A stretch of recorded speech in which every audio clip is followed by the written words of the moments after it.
So I have now had my cake in the freezer for probably about 10 minutes. I just check and see if the buttercream is quite firm to touch, which it is, and it's not wobbly. So that means it's ready to be crumb coated. So a crumb coat is basically just a very, very thin scrape of buttercream to lock all the crumbs in place so they don't get into your final coat of icing. If you were doing a semi-naked style of cake, which somebody asked me about on my last video, you wouldn't do a crumb coat.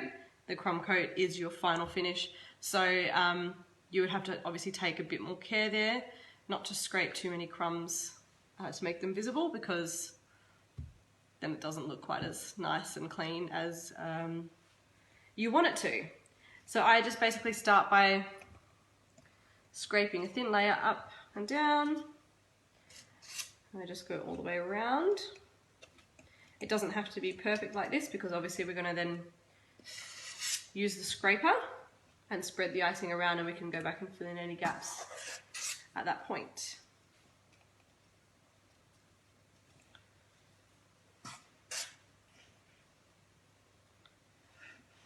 So you just want to try and fill in any gaps between the layers with your buttercream, and everywhere else it should just be a really thin layer, and most of this will probably get scraped back off anyway.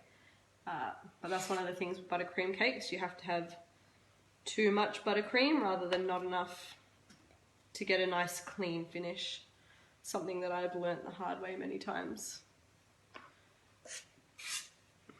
Now for this cake, for the filling and for the outside, I've made 2 kilos of buttercream, which sounds like a lot, but you'd be surprised when you're doing a tall cake like this with a thick layer of butter, well, not even a thick layer of buttercream on the outside, but a normal layer of buttercream on the outside. You'd be surprised how much you actually need.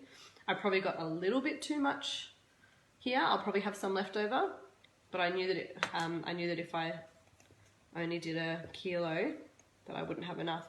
And I tend to work in kilo quantities when I'm making my buttercream. 500 grams of sugar, 500 grams of butter. So I've gone all the way around there with that now, and I just want to give it a scrape. So when I'm scraping, you want to make sure that you're holding your scraper vertically, and you want to make sure that the base of the scraper is flat on your turntable, and I hold it at quite a shallow angle to the cake as I scrape around.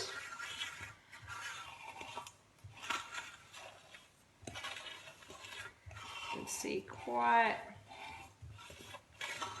a bit of buttercream is coming off on the scraper, and then what I do is, for a crumb coat, I'll just use that to fill in the gaps of anywhere where there's buttercream missing.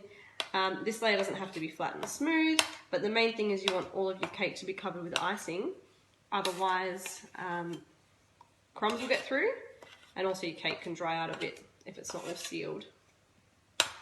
So go all the way around, make sure I haven't missed any spots around the top.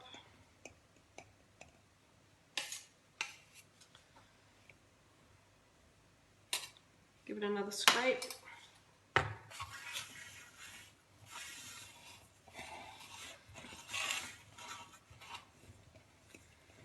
Great. And then I tend to lift my scraper up a little bit at this point as well, and put it on an angle, just to, because obviously the cake's not even at this point, just to get as much of that extra buttercream off as I want, because you can see here that is absolutely full of crumbs, which you don't want showing through on your final cake.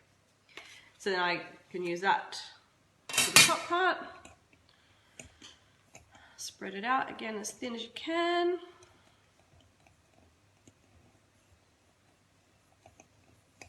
Just keep going round and round until you've basically covered the entire top part and you've got a bit of an overhang.